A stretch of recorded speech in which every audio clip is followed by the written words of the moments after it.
Sino-sinong kapuso ang magiging regular host ng It's Showtime sa GMA7? Pinaghandaan talaga ng bonggang-bongga ng It's Showtime hosts ang pagtungo sa GMA Network para sa isang makasaysayang araw sa telebisyon. Mixed emotions daw ang naramdaman ng lahat ng taong involved sa noontime show ng ABS-CBN na mapapanood na rin sa GMA7 sa susunod na buwan.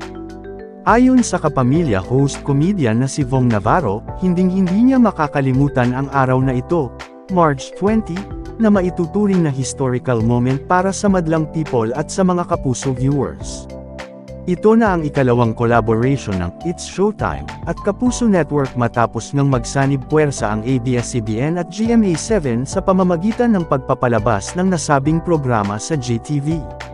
At ngayong Miyerkules nga, ginanap ang It's Showtime sa GMA contract signing sa Studio 7 Nanograms GMA kung saan nagkita-kita ang mga bossing ng dalawang giant network.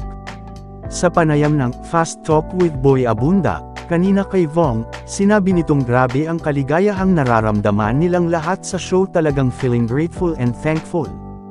Tito Boy, talagang pinaghandaan po namin ang araw na ito dahil napaka-espesyal po ng papasukan naming bahay bagong bahay, say ng komedyante. Patuloy pa niya, halo-halo ang emosyon ko Tito Boy, kanina naging iyakin kami dahil sa nararamdaman naming saya at ang hirap paniwalaan na nangyayari ngayon ito na ang It's Showtime from GTV papasok na kami sa GMA. Siyempre dalawa na ang channel na paglalabasan namin ngayon, so doble ang gagawin naming pagpapasaya sa madlang people at madlang kapuso, aniya pa. Sa tanong kung sino-sino ang papasok na kapuso stars sa It's Showtime, yung papasok po na mga kapuso stars, parang inaayos na po kung daily po, kung iba-iba or magiging regular po.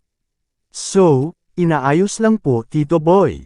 Bukod kay Vong, present din sa naganap na historical contract signing ang iba pang hosts ng show tulad ni Vice Ganda, Ann Curtis, Vong Navarro, Jong Hilario, Teddy Corpus, Jogs Hugueta, Karil, Ryan Bang, Kim Chu, OJ Alcacid, Amy Perez, Ayon Perez, MC, Lassie, Jackie Gonzaga, Sean Dominguez, at Darren. Present din sa event sina GMA Chairman Attorney Felipe L. Gozon, President and Chief Executive Officer Gilberto R. Duavet Jr., Executive Vice President and Chief Financial Officer Felipe S. Yalong, and Senior Vice President for Programming, Talent Management, Worldwide, and Support Group, and President at ang CEO ng GMA Films Attorney Annette Gozon Valdez. Naroon din sina ABS-CBN Chairman Mark L. Lopez, President and Chief Executive Officer Carlo L. Katigbak, Chief Operating Officer Maria Socorro V. Vidanes, and Group Chief Financial Officer Ricardo B. Tan Jr.